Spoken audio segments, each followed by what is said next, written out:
Hello everyone, welcome back to our channel. आज हम लोग एक और वीडियो शूट कर रहे हैं सेबी सीएससीआरएफ पे। जैसे आपको पता होगा, SEBI CSCRF is a cyber security and cyber resilience framework, जो पहली बार रिलीज हुआ था लास्ट ईयर अगस्त में।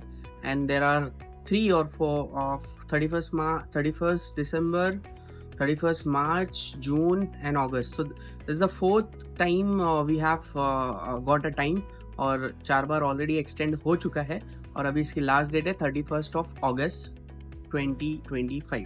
Okay, so we are very close to deadline, okay, compliance deadline. So ये वीडियो थोड़ा सी हम लोग इस पे रखेंगे कि जो कन्फ्यूजन्स है, कुछ मेजर कंसर्न्स जो हम लोग जब बात कर रहे हैं आरई से, सेबी की रेगुलेटेड एंटिटी से, सो उनको जो इश्यूज आ रहे हैं उस के ऊपर हम लोग मेजर फोकस करेंगे। सो इस वीडियो में सबसे पहला 31st अगस्त कंप्लायंस का डेडलाइन है, यानी कि 31st अगस्त से पहले आपको अपने कंप्लायंस की जर्नी को स्टार्ट कर देना है, ओके, ना कि वेट करके 31st अगस्त के बाद आप उस पर काम चालू करेंगे। हो सकता है कि सेबी की तरफ से कुछ आपको नोटिफिकेशंस या ऐसा कुछ मे बी ईमेल आ सकता है where they will ask about some queries कि आपकी एग्जिस्टिंग प्रैक्टिस क्या चल रही है, और मे बी आपने गैप असेसमेंट करवाया है क्या, या आपका डेजिग्नेटेड ऑफिसर कौन है।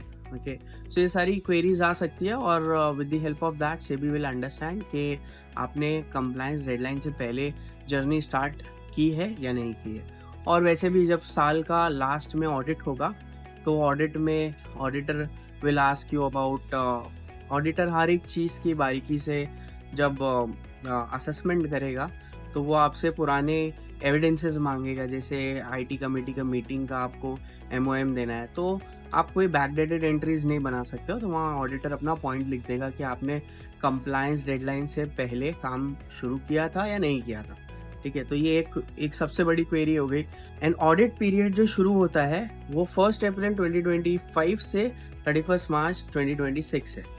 तो 31 मार्च 2026 के बाद क्लियरली सीएससीआरएफ में लिखा है कि आपको ऑडिटर अपॉइंट करना है एंड अपना ईयरली ऑडिट करना है, अगर आप मिड साइज, स्मॉल साइज और सेल्फ सर्टिफाइड हो, और अगर नहीं हो तो क्वालिफाइड आरईज या एमआईएस में गिरते हो तो आपको साल में 2 बार ऑडिट करवाना है और उसका रिपोर्ट सबमिट करना है सेबी को। इसके साथ बहुत सारी चीज़ें हैं। सो ये वीडियो को थोड़ा सा शॉर्ट रखेंगे। मैं आपको 10 ऐसे पॉइंट्स बता दूंगा अगर आपने अभी तक के अपनी जर्नी नहीं स्टार्ट की है, राइट। आप सोच रहे हैं कि लेट्स सी कि one more time whether we are getting extension और नॉट, और मे बी आप कभी डेडलाइन को क्रॉस कर गए, मे बी दिस टाइम अगर सेबी ने 31 अगस्त को एक्सटेंड नहीं किया तो आपके लिए एक प्रॉब्लमेटिक सिचुएशन हो सकती है। तो मैं 10 ऐसे पॉइंट्स बता दूंगा आपको कि एटलीस्ट आप वहाँ पे जब खुद इंटरनल टीम को असाइन करके ये सारी चीज़ें एटलीस्ट करवा लें, ताकि आप 31 अगस्त के बाद भी किसी एक्सटर्नल कंसल्टेंट या एक्सटर्नल वेंडर को अपॉइंट करते हैं अपने सारी कंप्लायंस रेडीनेस के लिए, तो आप नॉन कंप्लायंट ना हो। सो सबसे पहले आप नोट डाउन करिए वन बाय वन। पहला है कि you need to identify your category. ठीक है, identify your category, that means आपका बिजनेस जो भी हो, you may portfolio managers, merchant banker, और there are 16-17 other categories. Okay, so वो कैटेगरी नहीं, सेबी सीएससीआरएफ के अकॉर्डिंग आपकी क्या कैटेगरी है, कैटेगरी एज इन 5 कैटेगरीज में डिवाइड किया गया है, और क्लियर थ्रेशोल्ड टेबल्स हैं वहाँ पे आपके बिजनेस के अकॉर्डिंग। वहाँ पे लिखा है कि कहीं कहीं आपके रेवेन्यू पे है, कहीं क्या आप सर्विस देते हो उसके ऊपर है। सो यू विल आइडेंटिफाई कि आप उस 5 कैटेगरी में से कहाँ फॉल होते हैं। पहला MIS, qualified, mid size, small size, self certified. ठीक है, तो पहला काम आपने करना है कि आपकी कैटेगरी को आप डिफाइन करना। सेकेंड पॉइंट है, जैसे ही आप अपनी कैटेगरी को डिफाइन कर लेंगे, आप इंटरनली एक आईटी स्टीयरिंग कमेटी, ये सिमिलर आपकी जैसे बोर्ड के अंदर एक कमेटी होती है, मैनेजमेंट टीम होती है आपके वहाँ पे, वैसे ही एक आईटी स्टीयरिंग कमेटी बनाना है। तो आपके ऑर्गेनाइजेशन में अगर IT in house IT resources हैं तो आप उनमें से किसी एक को इस टीम में अपॉइंट कर सकते हैं। And compliance officer everybody, every regulated entities have a compliant officer. So एक compliant officer, somebody from the management और one IT person, ये 3 लोग या 4 लोग मिलके एक IT कमेटी फॉर्म कर लें। सेल्फ सर्टिफाइड जो है उनको IT कमेटी नहीं है, they need to only have DO designated officer जो स्पॉक होगा सारे ही सेबी CSCRF के रिलेटेड काम के लिए, ठीक है। रेस्ट ऑफ अदर्स आप किसी भी कैटेगरी में फॉल होते हो, आपको IT स्टीयरिंग कमेटी फॉर्म करना है। स्टीयरिंग कमेटी में एक डेजिग्नेटेड ऑफिसर रहेगा जो हेड होगा स्टीयरिंग कमेटी का, और हर क्वार्टर में आपको इसकी मीटिंग करना है। तो ये क्वार्टर के पहले अगर आपने अभी तक की जर्नी नहीं स्टार्ट किया, 31 अगस्त बहुत क्लोज है, तो उसके पहले आप ये कमेटी फॉर्मेशन करके इंटरनली ब्रॉडकास्ट करके और इसको डॉक्यूमेंट करके रख सकते हैं कि आपने एक मीटिंग कर ली। Third, draft cyber security policy. Cyber security policy होना चाहिए ऑर्गेनाइजेशन में, और according to SEBI CSCRF framework के अकॉर्डिंग आपके ऑर्गेनाइजेशन में बहुत सारी चीज़ों के लिए पॉलिसीज़ होना चाहिए, बट एक साइबर सिक्योरिटी की मेजर ब्रॉड पॉलिसी होना चाहिए। जो पॉलिसी सारी ही आपके एम्प्लॉई को हैंडी होना चाहिए, हर किसी को पता होना चाहिए कि साइबर सिक्योरिटी की पॉलिसी क्या है। तो वैसा एक साइबर सिक्योरिटी की पॉलिसी आपको बनाना है। आप एक 10 से 15 पेज या 20-25 पेज की एक पॉलिसी बना लें, जिसके अंदर सारी चीज़ें आपको नोट डाउन करनी है जो CSCRF में लिखा है कि आपको क्या क्या करना है, कैसे हाइजीन मेंटेन करना है, आप किस सिचुएशन में क्या करेंगे। इसके लिए साइबर का थोड़ा सा अंडरस्टैंडिंग लगेगा।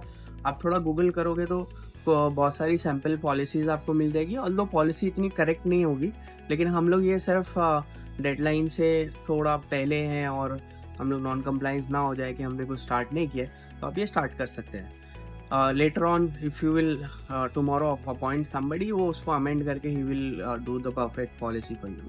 थर्ड थिंग है, आपको अपने स्टाफ के लिए साइबर सिक्योरिटी अवेयरनेस ट्रेनिंग करवाना है। तो ये मैंडेट है, और सारे ही कैटेगरी को एटलीस्ट एनुअली एक बार कराना है। उसके अंदर आप कोई भी टॉपिक ले सकते हैं, फिशिंग अवेयरनेस ट्रेनिंग ले सकते हैं, या बहुत सारी there are different categories of cyber security awareness training. आप किसी को अपॉइंट कर सकते हैं, ठीक है। आप किसी को लिंक्डइन पे अप्रोच करके, आपका कोई टेक सेवी बंदा होगा जो साइबर का अंडरस्टैंडिंग रखता है, तो ही can deliver a training across your organisation. और ये जितनी भी आप एक्टिविटीज़ करेंगे, ये सारी एक्टिविटीज़ के आपको एविडेंस बना के रखना है।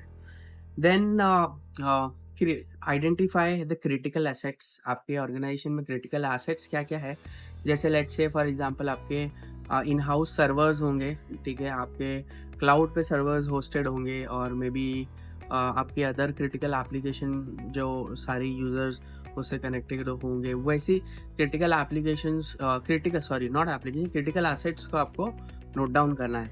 और एक आप एक एक्सेल शीट बना सकते हैं, उसके अंदर सारी ही जितने भी ये एसेट्स है इनकी एंट्रीज कर सकते हैं, and it will become asset inventory for you.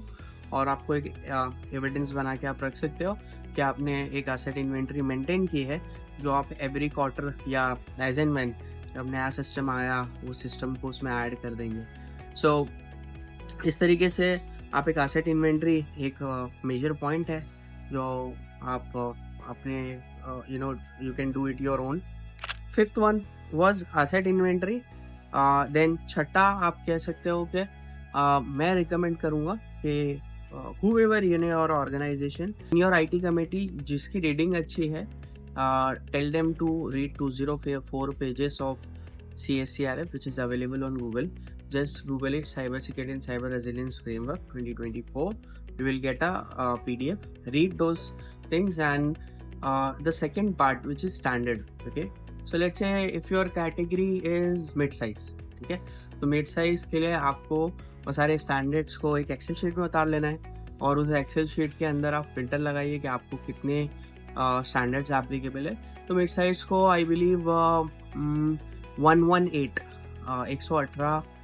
के एप्लीकेबल स्टैंडर्ड्स हैं, तो वो आपको एक एक्सेल शीट में निकालना है, मेंटेन करना है, और 1 बाय 1 उसको देखना है कि आपने क्या क्या चीज़ें की है, कंप्लाई आप उसको कंप्लाई कर रहे हो या नहीं कर रहे। जैसे मैंने ऊपर 2-4 चीज़ें बताई, साइबर सिक्योरिटी अवेयरनेस ट्रेनिंग और asset inventory and IT committee meeting, तो ये 3-4 पॉइंट्स वहाँ पे आप कंप्लाई कर जाओगे, ठीक है।